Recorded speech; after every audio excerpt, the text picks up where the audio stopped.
કાકા કેટલા સમયનો છે ટાંકો? ઓછામાં ઓછું 150 થી 150 વર્ષ. 150 થી 150 વર્ષ.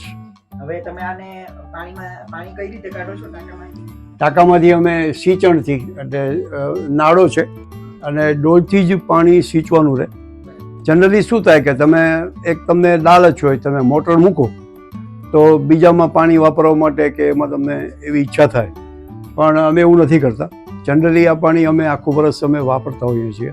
વરસાદનું પાણી એક વખત અગાસીને બધું સાફ કર્યા પછી જે વરસાદનું પાણી અમે ભેગું કરીએ છીએ એ રસોઈ અને પીવાના પાણી સિવાય અમે બીજા કોઈ અન્ય ઉપયોગમાં અમે નથી લેતા.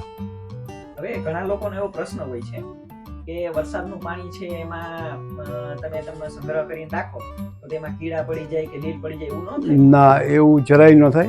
એનું કારણ શું છે? એક તો અંદરથી ટાંકો માં જે છે ઉપરથી જે પાણી આવે છે એની અંદર સૂર્યપ્રકાશ અંદર જો પડે ને તો જ એની અંદર લીલ ને બધું થવાની શક્યતા હોય. પણ અધરવાઇઝ પાણીની અંદર કોઈ પણ જાતનું નહીં જીવાત, નહીં શેવાળ કે બીજો કોઈ પણ કચરો એની અંદર હોય જ નહીં. પાણી જનરલી ગાળીને જ આપણે પીતા હોઈએ, પણ છતાં પણ આમાં કોઈ વસ્તુ નથી હોતી. અને આમ સાફ સફાઈ કેવી રાખવી પડે? દર વર્ષે તમે સાફ? નહીં, જરાય નહીં. આજે છેલ્લા 15 વર્ષ મને યાદ છે ત્યાં પહેલાં અમે ટાંકો સાફ, એમાં શું છે નીચે એક તિરાડ હતી, એની હિસાબે પાણી બરાબર રહેતું નહોતું, એટલે અમે ફરી પાછું એક વખત એને રિનોવેટ કર્યા અંદરથી સિમેન્ટિંગ ને બધું કરવા માટે. બાકી સાફ કરવાની કઈ જરૂર નથી? જરાય જરૂર નહીં. જરાય પાણી સૌથી સારું, એકદમ સારું. સ્વાસ્થ્ય માટે કોઈ પ્રશ્ન નથી રહેતો.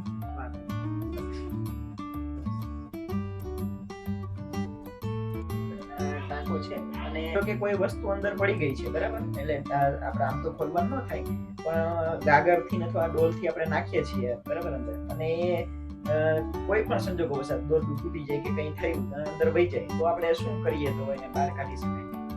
ડોલને આમ તો બાંધેલી તો હોય જ, પણ કદાચ ઘણીવાર ગાંઠ એમની છૂટી ગઈ હોય કે કંઈ અંદર વચ્ચેથી નાડું બ્રેક થઈ ગયું અને અંદર પડી ગયું, તો એને માટે મીંદડી કરીને એક સાધન છે, તો એ સાધનથી એને આપણે ઢાંકી દઈએ પછી આપણે જોઈએ.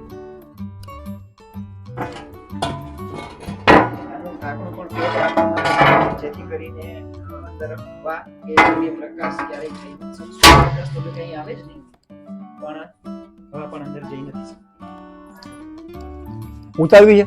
નહીં, એને માટે મીંદડી આને કહેવામાં આવે છે. બરાબર. અને મીંદડીથી તમે એને પણ દોરડું બાંધી અને ટાંકામાં જેવું ઉતારો એટલે એ જે ડોલ કે ઘડો કે જે પડી ગયો હોય તો એ પેલામાં ભરાઈ જાય અને એનાથી તમારી ડોલ ને બધું ઇઝીલી તમે કાઢી શકો. ધન્યવાદ કાકા, ખૂબ સારી માહિતી તમે આપી.